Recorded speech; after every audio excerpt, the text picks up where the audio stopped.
Venezuela Colonial presenta Independencias en Hispanoamérica. Hola, ¿qué tal amigos? Mi nombre es Emilio Acosta, soy miembro de Venezuela Colonial. Hoy vamos a tener un gran invitado de lujo, se llama Patricio Lons, él es historiador, es profesor de historia, periodista, tiene un canal de YouTube que se llama Historia con Patricio Lons, tiene más de 40,000 seguidores en esa red social y vamos a tener el lujo hoy de compartir con él un tema sumamente interesante, se llama las independencias hispanoamericanas. Hola de nuevo a nuestro público, hemos estado haciendo unas pruebas anteriormente, estamos esperando que el señor Patricio Lons se conecte para empezar el live de una vez, así sea en audio o en video. Esperemos que podamos observar al señor Patricio Lons y podamos hacer el en vivo observándolo. Así que bueno, estamos esperando que nuestro invitado se conecte.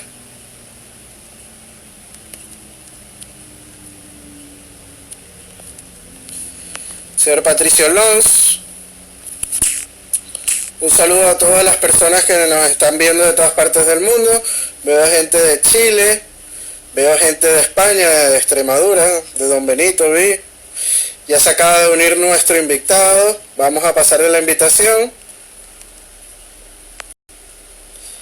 Un momento. De Maracay, mucha gente de todas partes del mundo. Estamos esperando que se conecte nuestro invitado de honor, señor Patricio Lons. Ahí está. Sí, hola, señor Patricio Lons, ¿ya escuchamos? Sí, ahí se me ve porque yo me veo. No lo vemos, pero vamos a iniciar la charla. Esperemos que más adelante la imagen se pueda ver, con el favor de Dios. ¿Cómo no? Bueno, de verdad que, señor Patricio, un lujo de tenerlo aquí esta noche en Venezuela Colonial. Es un honor de verdad que nos dé a nuestro público y a nuestro canal una conferencia sobre las independencias hispanoamericanas. ¿Tiene el honor ahora de mandarle un saludo a nuestra audiencia, por favor?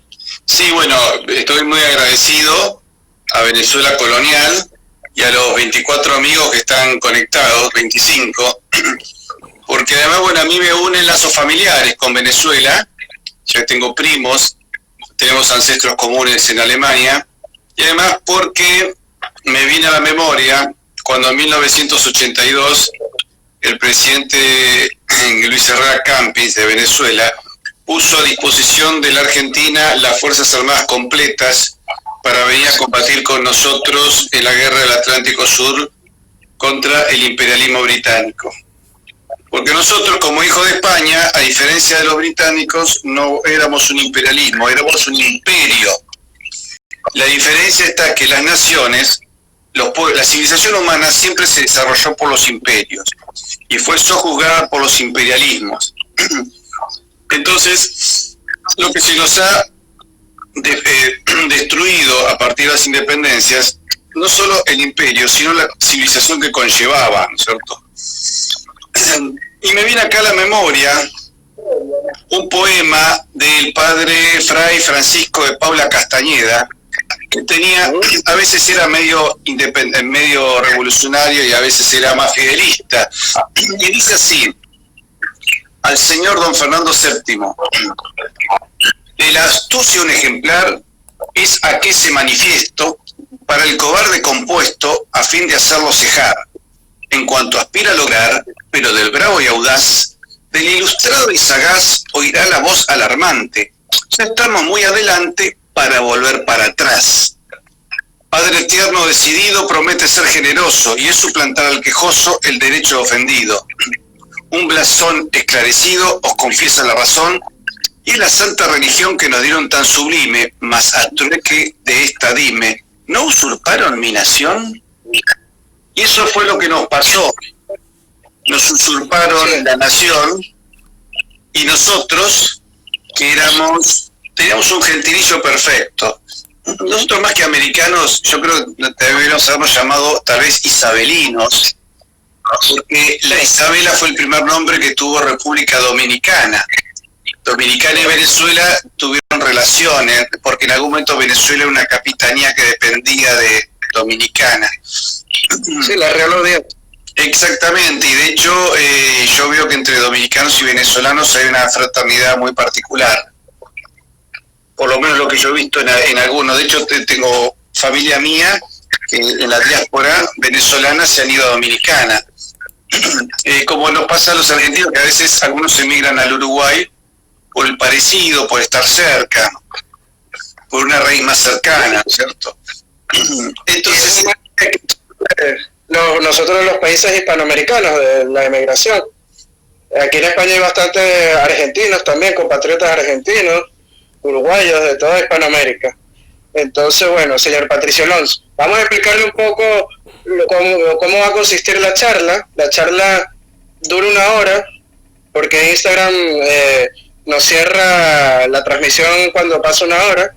Entonces, vamos a explicarle al público. La charla comienza con una introducción mía de 5 minutos.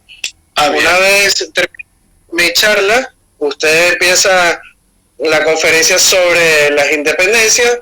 Una vez terminada usted su exposición, pues pasaremos a una ronda de preguntas del público y de nosotros, el equipo de Venezuela Colonial, ¿vale? bien. Excelente. Bueno, vamos a iniciar la presentación para no perder más tiempo. Bueno, hay que decir que en los textos educativos de Hispanoamérica, pues es muy común vender las guerras de independencia como una guerra entre españoles y americanos, algo que es totalmente falso, ya que en realidad fue una guerra civil entre la gente de la misma población. ¿Y a qué me refiero con que era una guerra civil? Puesto que ambos bandos, pues la mayoría fueron nativos del continente americano, sobre todo en las tropas realistas, que más de un 90% de la tropa pues estaba integrada por gente nacida en el continente americano, al contrario de las tropas llamadas patriotas, que estaban llenas de mercenarios de todas las nacionalidades, ingleses, norteamericanos, franceses, etcétera. Famoso el caso de la Legión Británica inglesa en Venezuela. Así que bueno, para comenzar hay que decir que las independencias comenzaron aprovechando el problema de la invasión napoleónica a España, y se crearon las juntas de gobierno en los dos lados del Atlántico, tanto en América como en la península. Y los criollos aprovecharon esta coyuntura pues para declarar las independencias y tomar el poder. ¿Qué pasó? La población, más de la mitad de la población, no estuvo de acuerdo con estas ideas de caudillos como Hidalgo, Bolívar o San Martín en Argentina y en el sur del continente. Y es cuando empiezan estas cruentas guerras fratricidas entre hermanos. Entonces, sin más, señor Patricio Lons, a continuación sigo que usted continúe con su exposición. Bien, yo mi idea fue arrancar con este verso de Paula Castañeda, porque más que dar una serie de datos históricos que tranquilamente todos ya hoy lo pueden conseguir, es sentarme con ustedes, café por medio y a la distancia, a ponernos a pensar lo que nos pasó, más que los datos. Porque todo aquel que hace un trabajo de investigación, hace un trabajo intelectual, lo que debe tratar es de acercar herramientas, ya que quien es docente tiene que trabajar un poco como decían los griegos, tiene que ser el salud para las almas, ¿no? Es medio pretencioso mi parte, pero bueno, la idea siempre de tratar de enseñar es lograr ser superado. Es decir, yo cuando veo jóvenes hispanistas que en algunas cosas incluso ya me superan, empiezo a sentirme mejor. Quiere decir que estoy haciendo las cosas bien. Y cuando veo a algunos profesores más viejos que yo que me transmiten lo que no se puede comprar, que es la experiencia, a ellos también les entusiasma ver cómo las distintas generaciones vamos sumando conceptos. Entonces, me viene a la memoria un poco dos cosas del Perú. El querido Perú, ¿saben que en 1622 Felipe IV, podemos decir que de alguna manera estuvo en Perú. Ahora ustedes me dirán, pero los reyes nunca viajaron a América, cierto. El primer rey que viajó a América fue Juan Carlos I, o Juan Carlos II, ¿cierto? Por el año, creo que 78, 79, por ahí. 78, pero, ¿qué fue lo que ocurrió en 1622 en Lima? Piensen que Lima llevaba poco tiempo, pero ya había una simbiosis entre aquellos aborígenes que habían saltado al Neolítico y empezaron a conocer a Jesús, el Dios bueno, como le decían ellos.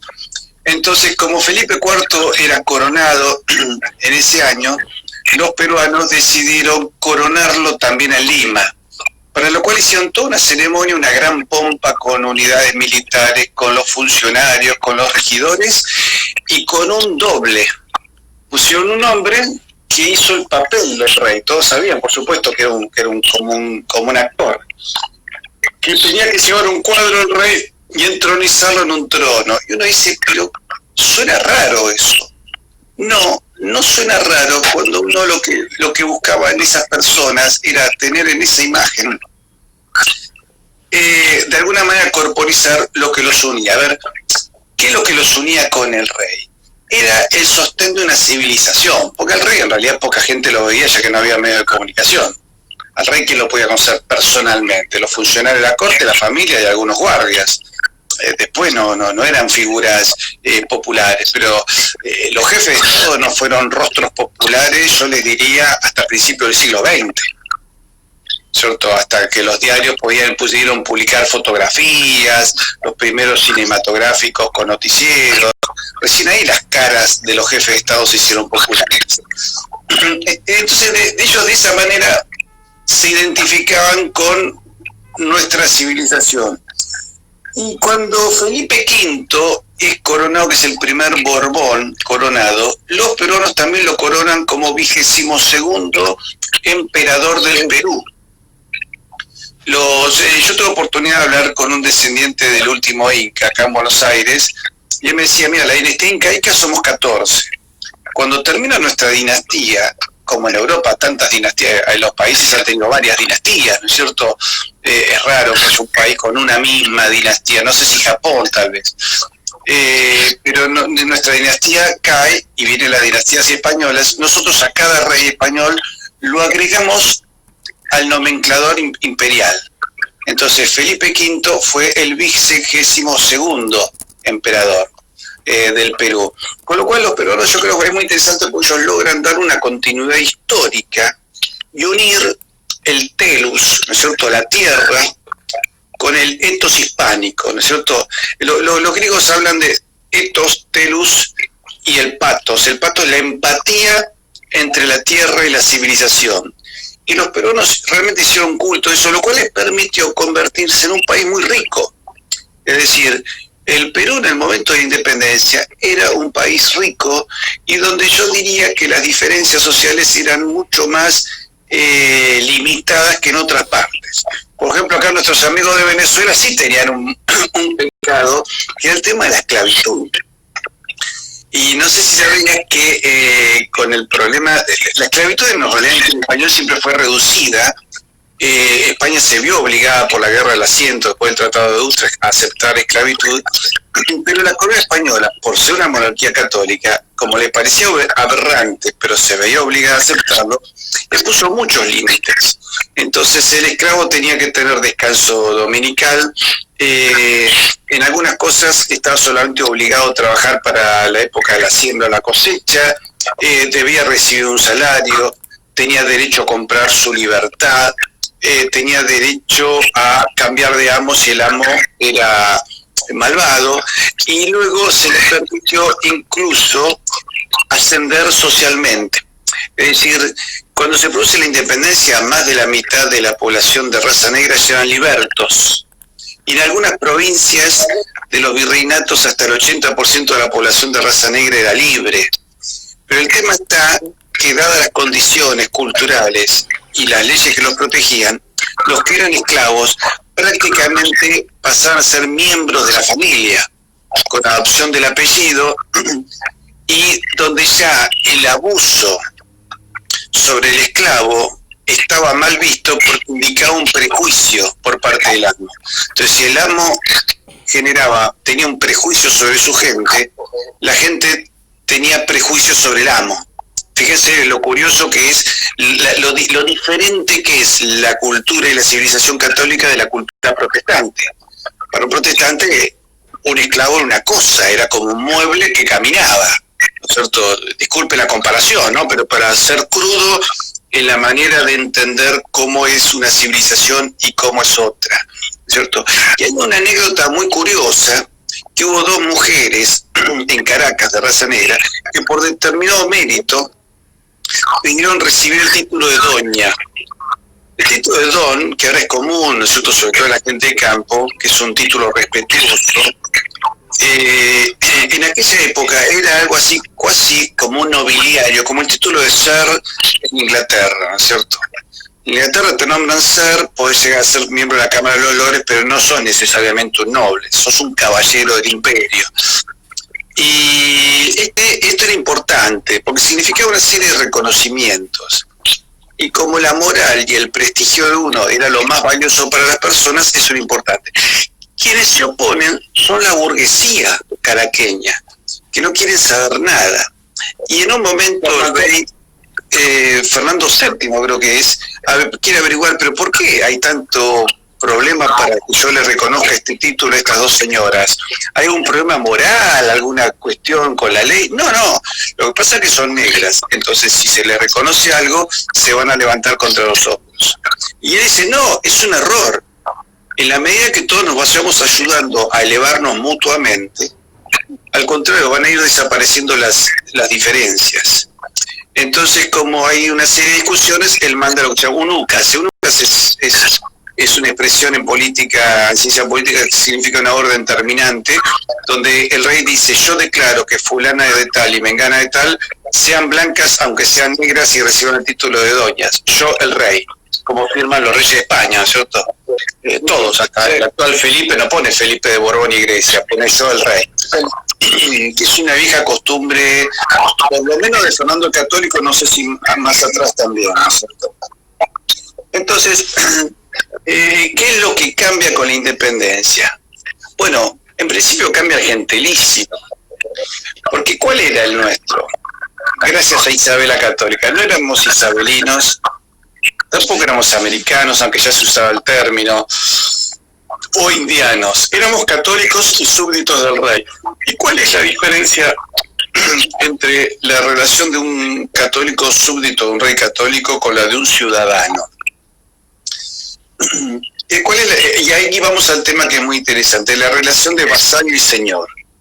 En la relación de vasallo y señor, el señor está obligado a proteger a su gente. Si no cumple con esa protección, cae en felonía.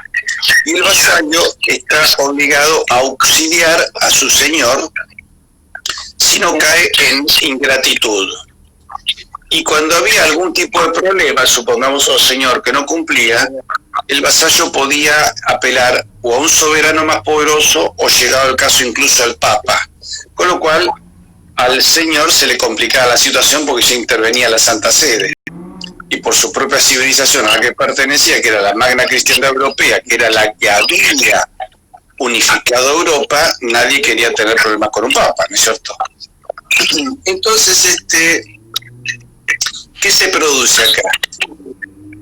Durante el gobierno de los Austrias, los reyes se manejaban por consejos, entonces necesitaba el consejo de algo y llamaba vasallos capacitados para tal tema, y estos estaban obligados a brindarle el auxilio intelectual para que el rey pudiese solucionar algo.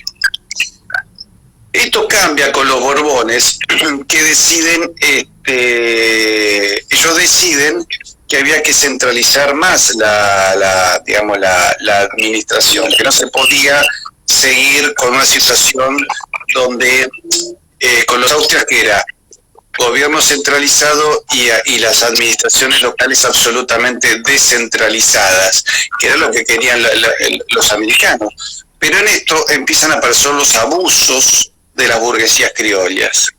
Y los Borbones cambian y tienen un lema que es un solo rey, una sola ley, una sola nación, con lo cual pretendían hacer una administración mucho más moderna, pero más centralizada. Ahora, eso era fácil en el territorio francés, que hasta geográficamente es un hexágono con fronteras naturales. Pero en América, y este era el imperio más grande del mundo, este era gigantesco. Estamos hablando de... Claro, si vos contás hasta las Filipinas y Mississippi, etcétera, estás hablando de 20 millones de kilómetros cuadrados. Esto es imposible de medir. Y ahí se genera un problema porque evidentemente en algunas circunstancias esto se podía implementar y en otras se complicaba.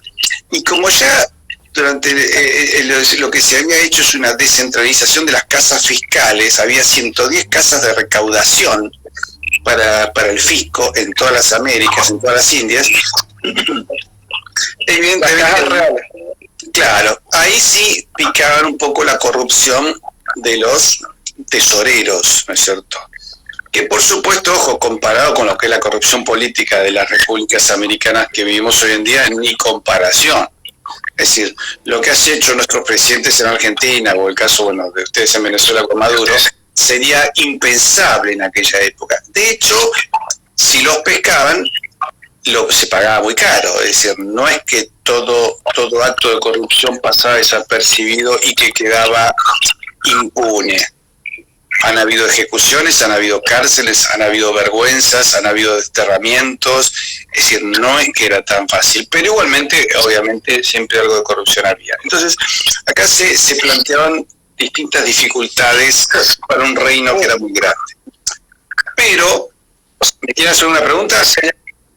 Sí, no, era para complementar el comentario de usted de que en aquella época existían los juicios de residencia y los visitadores, o sea que no era tan fácil caer en la corrupción en aquella época.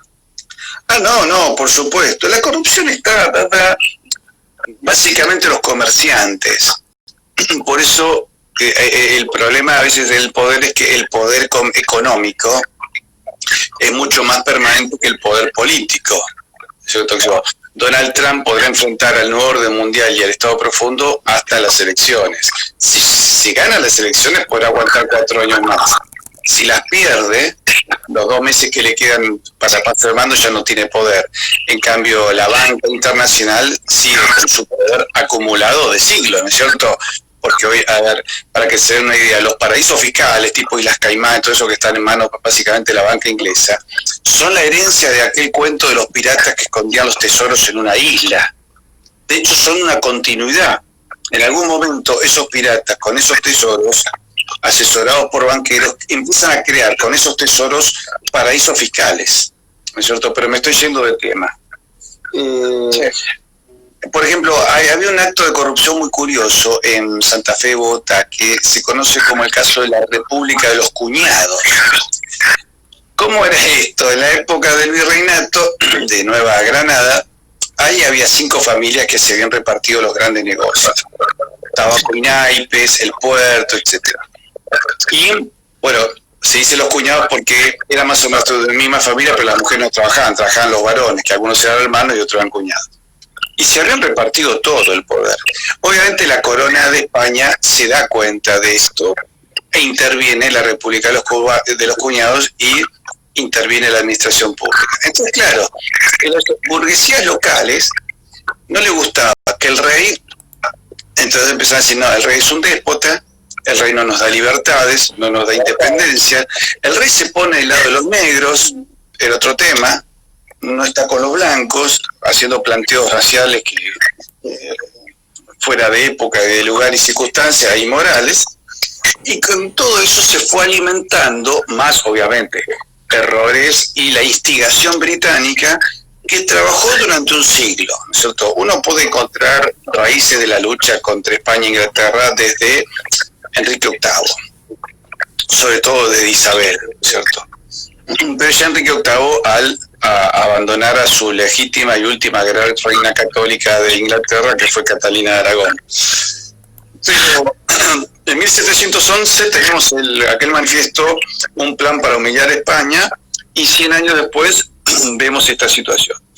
Pero la acción inglesa es concreta, es decir, más allá de los errores que uno puede encontrar en la administración española, el imperio no hubiese caído si no hubiese sido por una acción británica. Como el imperio inglés difícilmente hubiese perdido las 13 colonias de Virginia en América si no hubiese sido por la ayuda de España y Francia a las fuerzas de Washington. Es decir, Washington estuvo más de una vez a punto de perder. La cantidad de dinero, armas, equipo militar y fuerzas militares que llegaron de España fueron enormes. Piense que y los ingleses nomás pierden la flota inglesa en la bahía de Pensacola por la acción de Bernardo de Galvez. Ese triunfo es un triunfo español sobre la flota inglesa, pero es un triunfo para los norteamericanos, ¿no es cierto? Que obviamente luego pagaron muy mal e ingratamente la ayuda española. Pero bueno, con esto yo lo que les quiero plantear es que un poco cómo era la realidad, cómo lamentablemente las burguesías a veces se olvidan se olvidaron, de ese pasado medieval católico que tenía España, de Alfonso el Sabio, de San Fernando III, rey de Castilla y León, del legado de Isabel y Fernando, para convertirse en meros mercaderes en busca del poder.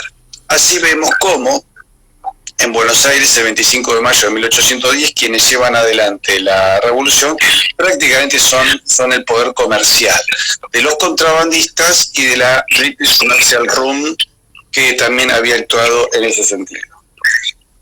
Pero esto más o menos se sucede en distintos lugares. En Paraguay es distinto. El paraguayo, hay dos líneas históricas que dicen que en el paraguayo había un instinto, un deseo de independencia, y otros que no, que por el contrario rechazan la acción y el ejército que envía a Buenos Aires, y ellos se quieren mantener fieles, pero dado que quedan como Estado mediterráneo, sin ningún tipo de posibilidad de continuar unidos a España, organizan entre el pueblo paraguayo, le dice al virrey que bueno, ya que no se va a poder seguir, le piden al virrey que elija a una figura pública para que sea el primer gobernante del Paraguay, y lo elige a don Gaspar Rodríguez de Francia, que era un hombre brillante, inteligente, que inicia el desarrollo del Paraguay y que le pide a Velasco, que era el último gobernador español, que se quede en Paraguay para ayudarlo a organizar el Estado.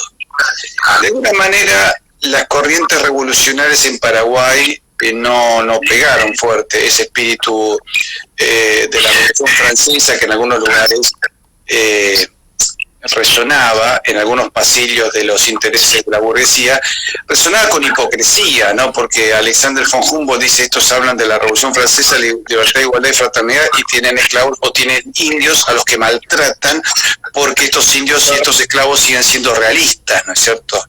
Entonces, y ese era un abuso que cometía la burguesía, no que cometían los españoles. Los españoles fueron un llamado de atención, por eso San Martín, Boves y todo lo demás cometen masacres sanguinarias sobre la población española, incluso sobre españoles que estaban en hospitales por problemas de salud, van y los bayonetean en la cama de los hospitales, creando situaciones aberrantes, ¿no es cierto? Y en algunos lugares como Pasto, donde la gente seguía fiel al rey, la soldadesca entraba para violar a todas las doncellas, y donde se cuenta que había madres que buscaban soldados blancos para entregarle a la hija y le decían: ya que mi hija va a ser abusada, que la abuse usted, que es blanco, y no un soldado negro, pedían, por ejemplo, ¿no es cierto? Entonces fíjense qué horror si llegamos a una situación en que una madre tiene que elegir al violador. Estamos hablando de que ahí no cayó un libertador, cayó un sanguinario, que además no le otorgó la libertad a los negros porque él tenía esclavos. De hecho, hay una frase terrible de Bolívar que dice: qué mala que es España, que no me deja tener esclavos. Y la esclavitud en Venezuela, en Colombia, acaba en 1851 y en 1854. Nosotros, a mí de chico me enseñaban que la Asamblea de 1813, que es una asamblea intermedia entre la Revolución de Mayo y la Independencia de 1816, había decretado la libertad de los esclavos. Bueno, no era así. Decretó la libertad de vientres. Pero luego, muchos años después, por 1860, alguien descubre que la legislación no había sido abolida la esclavitud, y fue abolida oficialmente recién por 1860 y pico en la presidencia de Santiago Derqui. Entonces, fíjense cómo en realidad nos han dibujado una historia bastante falsa. Entonces, cuando digo que teníamos relación de vasallo y señor, esta es una relación mucho más fiel y mucho más comprometida que la relación del ciudadano con el Estado. Ustedes no sé si se habrán fijado, pero van a ver que muchas imágenes de las primeras milicias nacionales llevaban galera. Por lo menos acá en Argentina, el regimiento Patricios y el regimiento de los arribeños llevan galera. ¿Por qué llevan galera? Porque la galera es el símbolo del ciudadano. Y el ciudadano que era como comprometido con un nuevo Estado. Pero todos sabemos muy bien que en América, sobre todo los que somos americanos, que pero somos, no sé si sea la mayoría de los que están aquí en estos 40 amigos que ya están, pero acá sabemos muy bien que la democracia de partidos políticos es un sistema por el cual el poder se licita cada 4 años, y cada 4 años elegimos a un nuevo abusador de nuestros pueblos, ¿cierto? Y si bien en la historia de 3 siglos de la corona española en América encontramos reyes mejores y peores, no son escasos los reyes que hayan tomado decisiones en contra de los americanos. Al que podemos reprochar es a Fernando VII, al último, que era un hombre bastante torpe y al cual lo van a ver tanto mexicanos como rioplatenses pidiéndole o que se venga a reinar América, como le piden los mexicanos, o que se venga, o que envíe a su hermano al infante Don Carlos a reinar al Río de la Plata. Los mexicanos se lo querían llevar. De hecho, Iturbide le dice, usted no puede ya con los liberales que hay en España, que son antirreligiosos, y ese era un tema, como la identidad todavía era la religión, también no era el mismo espíritu medieval, pero todavía era la religión, y ya habían comenzado los ataques y la confiscación de bienes a la iglesia, ante la cual incluso Fernando VII no actuó con dureza, pero le dicen, véngase a América. Y cuando se separan, los revolucionarios mexicanos dicen, bien, ahora España está aquí, está en América. Y yo creo que el error que cometieron los mexicanos es no haber mantenido el nombre de Nueva España. Ellos se tenían que haber llamado Imperio de Nueva España, buscar Sunasburgo, y traer Sunasburgo como sea, como dé lugar.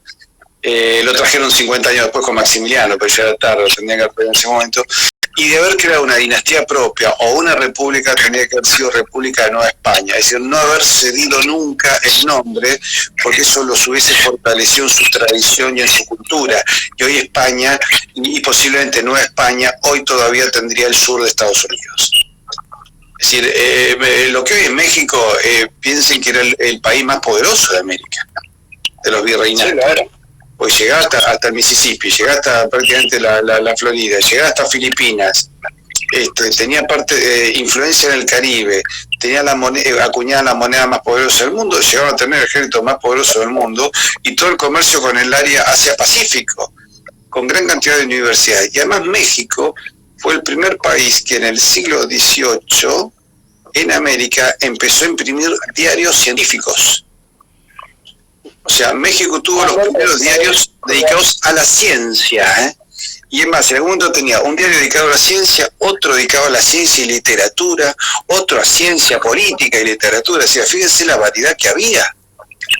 Es decir, y la cantidad de científicos que el Virreinato de Nueva España produjo en el siglo XVIII es muy importante.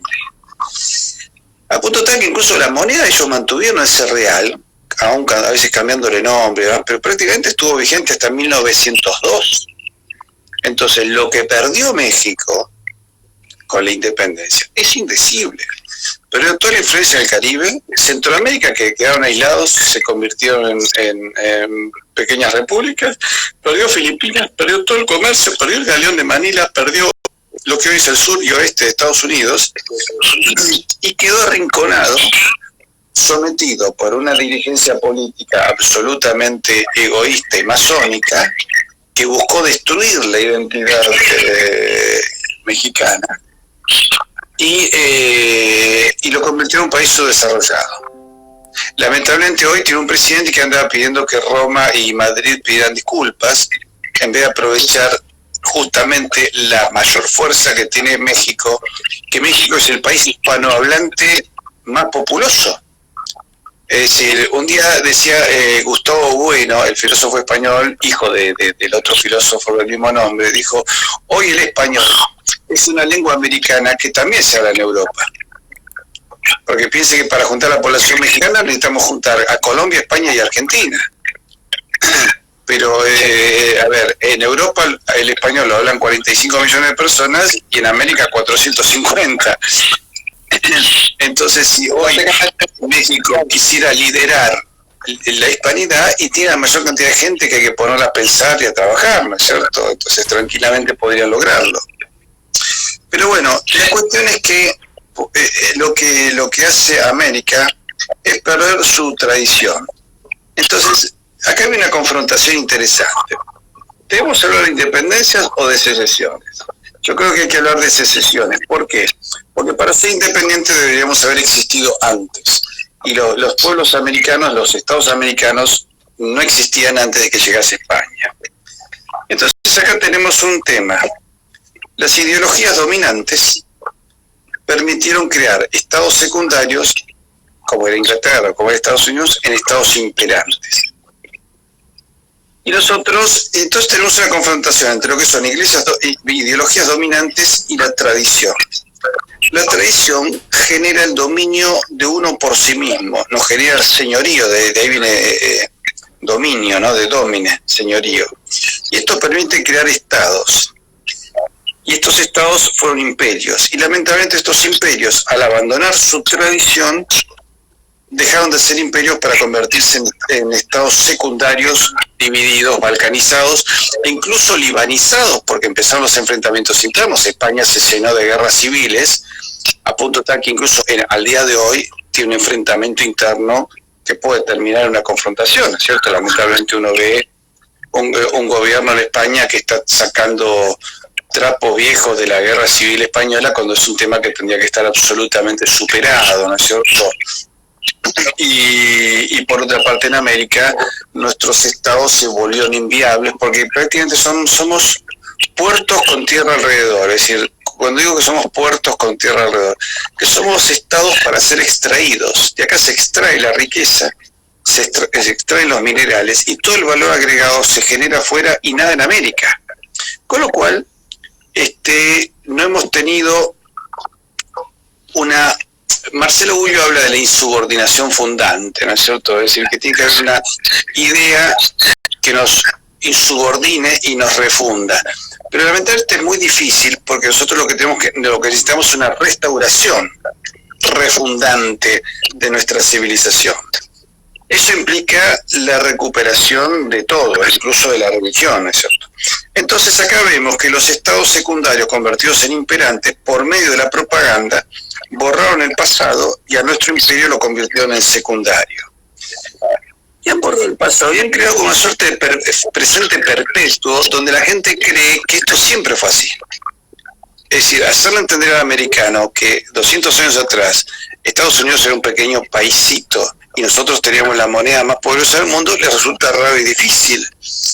Leer las crónicas de Humboldt, donde dice que los pueblos de América, el trabajador minero ganaba 7 veces más que el trabajador minero alemán, y le parece una cosa extrañísima, ¿no es cierto?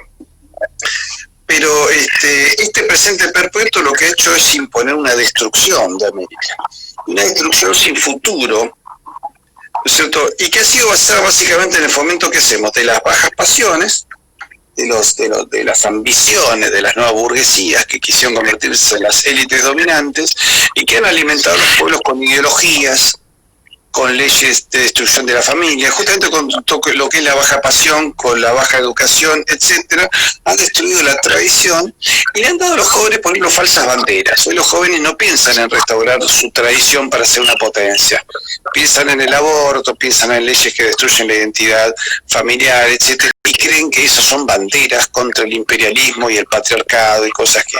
Antes, mi generación hablaba de la lucha contra el imperialismo, ahora hablan de la lucha contra el patriarcado. ¿Cierto? Entonces, eso nos ha creado una situación muy difícil de sostener. Entonces yo me pregunto, para cerrar, ¿cuándo fue que los hispanos americanos o los españoles de ambas márgenes, los americanos, peninsulares, porque digo los españoles de ambas márgenes, porque nosotros somos españoles de distintos nombres, ¿no es cierto?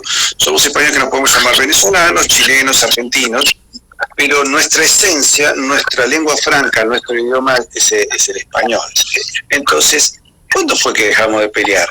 Y para mí que fue que dejamos de pelear cuando, y no pongo una fecha general de todos, sino una fecha individual, que es en el alma, cuando cada uno de nosotros aceptó creerse la leyenda negra y no hacerse ningún planteo, ¿no es cierto?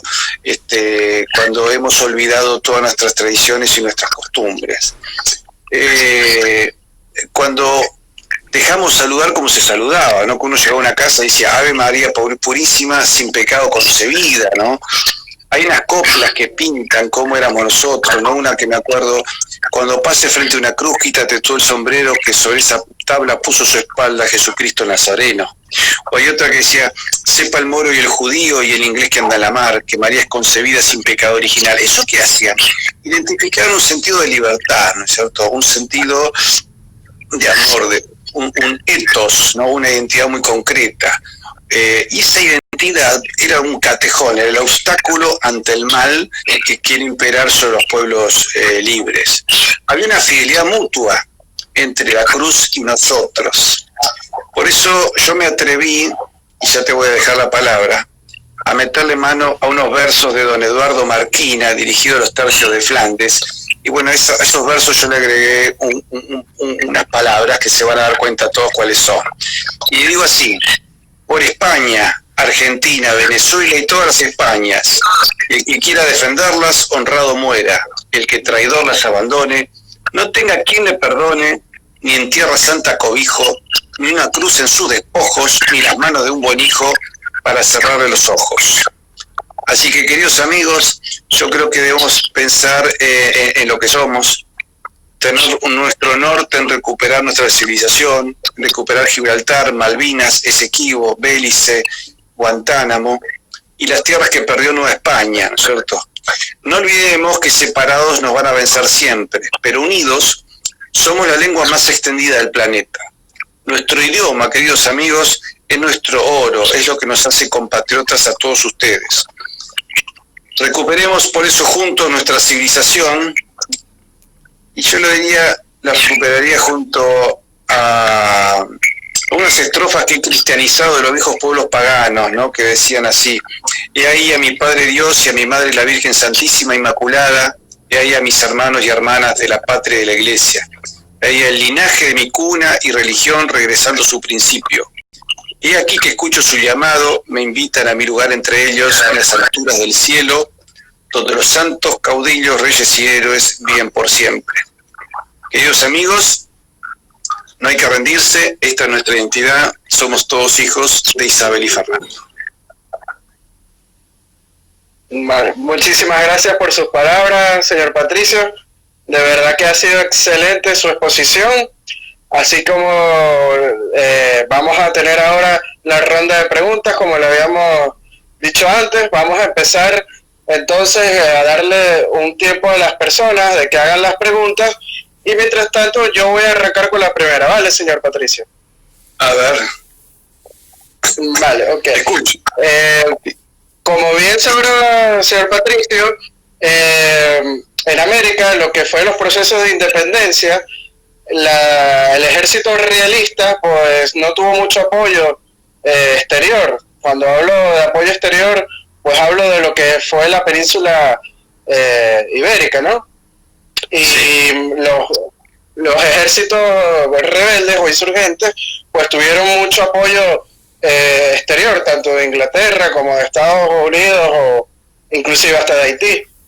Entonces, uno de los últimos intentos que tuvo España para tratar de retener los territorios americanos fue con el ejército que iba a mandar en América con el general Riego. ¿Qué cree usted que hubiera pasado de que esta expedición hubiera llegado a América? ¿Hubiera sido triunfante? ¿Hubiera América yo creo que sí por muchas pruebas que me llama la atención. Porque una de las cosas que encontré es que el gobierno, es decir, si llegaba a América, iba a hacer pie ahí en tu tierra, en Venezuela. Si hacía pie ahí, iba a tener mucha posibilidad de apoyo. ¿Por qué? Porque recordemos que ahí estaban los indios de Pasto, ¿cierto? Ahí estaba Agualongo y toda esa gente que había decidido seguir peleando, ¿no es cierto? ¿Y cómo habrá sido que querían pelear? Que desde Buenos Aires salió una misión con dinero para llevarle a Riego para justamente hacer fracasar justamente la expedición de Riego. Para hacer, perdón, la expedición de... No, Riego, perdón, vos me preguntaste si Riego iba a venir a América. No, si hubiera tenido éxito, si hubiera venido a América, es una suposición. No, pero Riego no iba a venir a América. Riego en realidad se levanta, se da vuelta y se levanta contra Fernando VII. No tendría que haber venido otra misión. Si hubiese venido otra misión, posiblemente sí, hubieran vuelto las cosas a su cauce, siempre y cuando hubiesen venido hombres prudentes y hubiesen no actuado con revanchismo, salvo con los cabecillas, ¿no es cierto? Uno puede decir, bueno, juzgarse a los cabecillas de la revolución y después hay que ser benevolente con el soldado, con el hombre común, porque si no vas a tener una resistencia muy fuerte. Pero de acá se envió dinero que lo administraba un banquero judío londinense en Cádiz, y con ese dinero se fue sobornando a los distintos militares masones del ejército de España para que no viniesen hasta América, ¿no es cierto? O sea, si fue necesario sobornar a esa gente, quiere decir que esa gente tenía posibilidades de dar vuelta a la historia. Nosotros, si no gastas plata en sobornos. Sí, bueno, eso va al fracaso. Entonces buscaron distintas justificaciones, que los buques no servían, que eran unos buques traídos de Rusia. Había mil motivos. Que los soldados españoles se sentían mal en el Caribe, que no aguantaban el clima. Por ejemplo, hubo una gran cantidad de soldados españoles que con sus oficiales al mando negociaron con Bolívar que se les permitiera volverse a España porque decían que no aguantaban el clima. ¿Y habrá sido eso? Porque el clima de España al sur también es caluroso. O simplemente no quisieron, estaban complotados. La batalla de Ayacucho se nota que hay un complot por parte de unos militares españoles en contra de España. Por eso se les llamaba los ayacuchos, peyorativamente, ¿no? Cuando vuelven a España. Sí, yo creo que se hubiera dado vuelta a la situación. Sí. Porque además, ¿sabes cuál es el tema? El mismo Bolívar se da cuenta, dice, esto es inútil, lo único que se puede hacer en América es irse, abandonarla. O sea, hemos hablado en el mar. Es más, en los archivos del Libertador, que están en Caracas, figura cuando él escribe, creo que a Santander, diciendo que hay que entregarse de pies y manos a los ingleses, porque no hay otra manera de salir adelante. Entonces se nota que digamos, la génesis de nuestras naciones ya son un fracaso en sí mismas. No se puede hacer un parangón con lo que fue la independencia de Estados Unidos.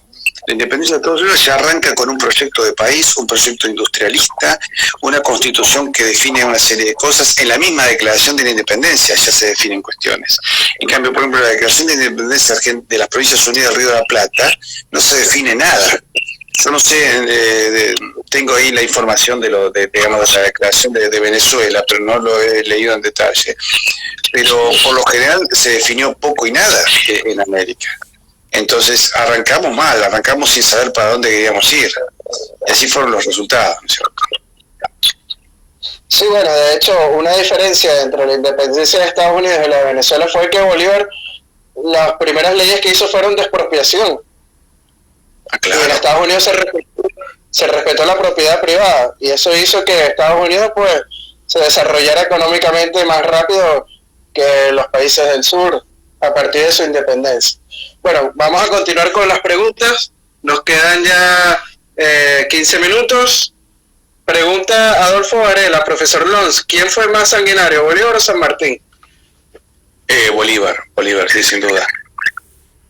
Sí, la villanía de lo que hizo es impensable, ¿cierto? San Martín hay cosas que se le adjudican a su subordinado, Monteagudo, pero yo siempre presumo que San Martín... Lo que dice el profesor Pablo Victoria es que durante la gestión de San Martín en Perú se mandaron a quemar archivos con toda la información de ¿cómo se llama? De lo que era la administración virreinal. Por eso se produjo lo que se llama un colapso estadístico en América, que fue bastante complicado, generó una serie de complicaciones a toda la nueva administración, porque se produce eso, un colapso estadístico, había que hacer todo de vuelta. Y bueno, evidentemente eso fue un gran daño para la administración, ¿no es cierto? Se arrancó muy mal, es decir, Perú nace como un país endeudado, por ejemplo, cuando era un país que nunca había tenido deuda con nadie, además era un país rico. Entonces la cantidad de dinero y de fuga de capitales que se produce es impensable. El mismo Bolívar no confiaba ni su propia fortuna a los destinos de América. En realidad eso es bastante vergonzoso, la actitud de Bolívar. Vale, bueno, continuamos con otra pregunta. Dice Len 1989, ¿qué tan distinto hubiera sido el destino de Hispanoamérica si la corte española se hubiese trasladado de Madrid a México, como consecuencia de la invasión francesa de la península, como pasó en Portugal? Sobrevivió el imperio. Sí. Eso es lo que nunca tuvieron visión. Por ejemplo, los ingleses sí tenían visión. Los ingleses decían en la Segunda Guerra Mundial que si Gran Bretaña caía en manos de los alemanes, iban a trasladar el gobierno a Canadá. Pero iban a seguir peleando, ¿no es cierto? Es decir, fíjense la diferencia de criterio político. Yo creo que los Borbones, Fernando VII tenía su cabeza metida en el conflicto napoleónico, Inglaterra, Francia, por ahí pasaba su cabeza y no pasaba por América. Yo creo que no lo vieron y no se aprovechó el plan del Conde de Aranda y también del de Florida Blanca, que era tirar coronas en América, que hubiera sido lo más inteligente.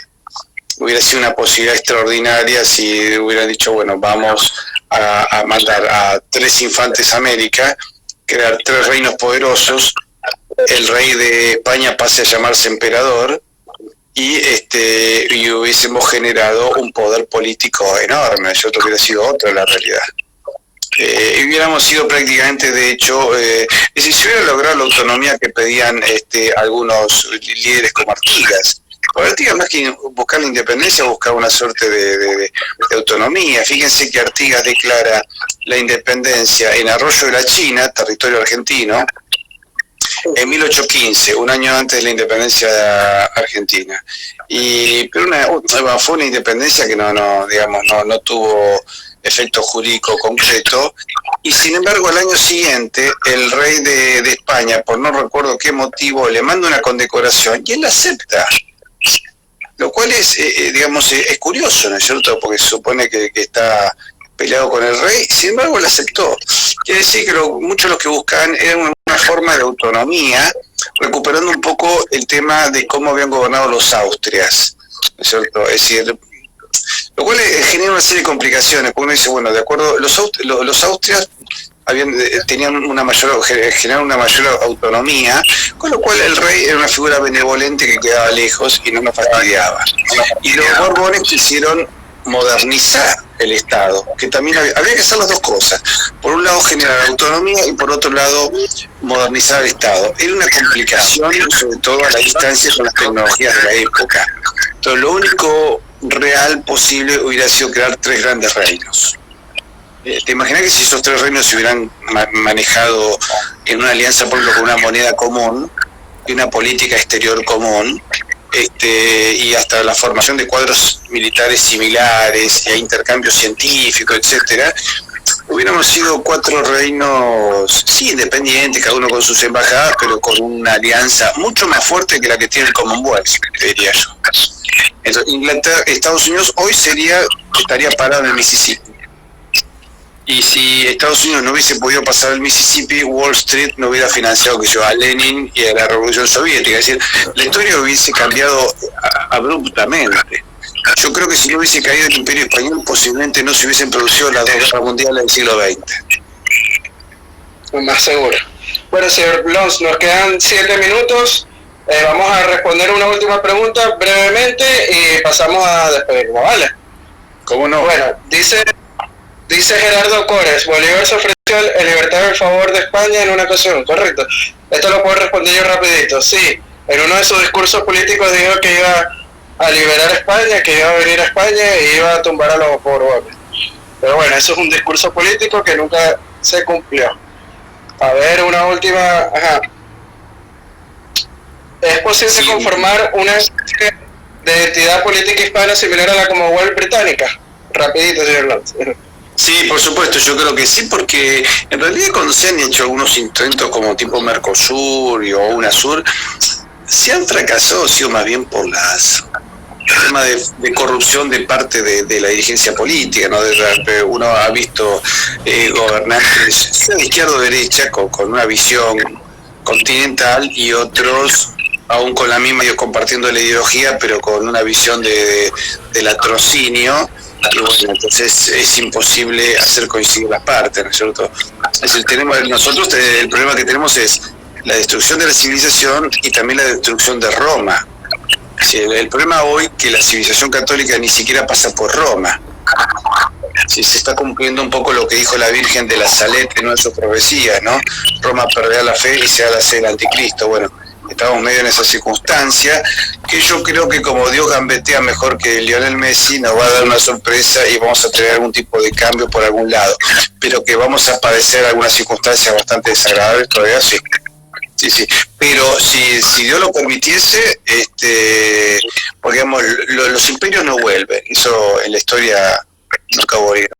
Pero si Dios nos diese una manito, yo creo que podríamos hacer un nuevo Commonwealth, pero español y poderoso, con igualdad de oportunidades y decisiones para todos los pueblos de América y de España inclusive. Y sí, ya jugaríamos en primera división en el marco de las decisiones mundiales, ¿no es cierto? Correcto. Bueno, señor Lons, nos quedan 4 minutos. De verdad que ha sido un placer tenerlo el día de hoy con nosotros en Venezuela Colonial. Cuando quiera tiene las puertas abiertas de nuestro canal para hacer cualquier otro live o un podcast en nuestro canal de YouTube. De verdad que es un placer para nosotros tenerlo cuando usted lo considere necesario, para publicar también inclusive posts, y encantado de tenerlo esta noche. Aprovechamos para que se dé un saludo de despedida a nuestra audiencia y esperamos tenerlo pronto de nuevo aquí en Venezuela Colonial, señor. Bueno, primero espero no haberlos aburrido mucho, y después quiero agradecerte a vos tu paciencia que has tenido con mi impaciencia para entender la tecnología, así que también te pido disculpas porque yo sé que me pongo de mal humor con este tema. Pero bueno, yo me acuerdo que también mi hijo me decía, pero ¿por qué no entendés? Y no entiendo. Mi padre no me entendía a mí cuando yo le explicaba nuevas tecnologías de mi época, así que debe ser un tema de los paradigmas con los cuales uno se educa, ¿cierto? Así que me ha costado un poco, pero bueno, supongo que de tanto insistir terminaré aprendiendo. Y bueno, espero que todos, más de 40 amigos hubo, espero que no se hayan aburrido mucho. Y una cosa, tengan fe, no aflojen en sus convicciones, ahonden en su tradición, porque en la medida que uno va ahondando, es impresionante, uno se encuentra con una riqueza intelectual, una explicación al sentido de la vida, que es siempre, es decir, el hombre siempre vive con esa incógnita, ¿qué hago en mi vida? ¿Cierto? Bueno, yo creo que nuestra tradición, tanto hispánica como católica, y los aportes criollos nos dan muchísimo sentido de vida y hasta un placer para amar la vida. Así que a todos, queridos amigos, les agradezco que tengan una vida interesante basada en nuestra tradición y cultura. Y gracias por invitarme, y bueno, si alguna vez puedo serles útil nuevamente. Y a todos, bueno, los invito a mi canal, ¿no? Que entren a Historia con Patricio Lons, que también me busquen en Facebook con el mismo nombre. Y bueno, si tienen incluso algún material que deseen que yo les publique, como los amigos de Chile, los hispanistas chilenos me mandan unos trabajos buenísimos que han hecho sobre los caudillos chilenos hispanistas, muchos eran indios, Ahí Ángelo Guiñé Jarpa ha hecho un trabajo extraordinario en Chile de investigación, con una cantidad de caudillos realistas que eran todos indios, y es muy interesante, así que con todo gusto pongo el canal a disposición de todos ustedes. Señor Lons. Un fuerte abrazo para todos, muchísimas gracias. Muchísimas gracias y que tengan muy buenas noches desde aquí de España, buenas tardes allá en América. Hasta pronto y hasta el próximo viernes. Un abrazo para todos. Gracias, un abrazo. Hasta pronto. Un abrazo.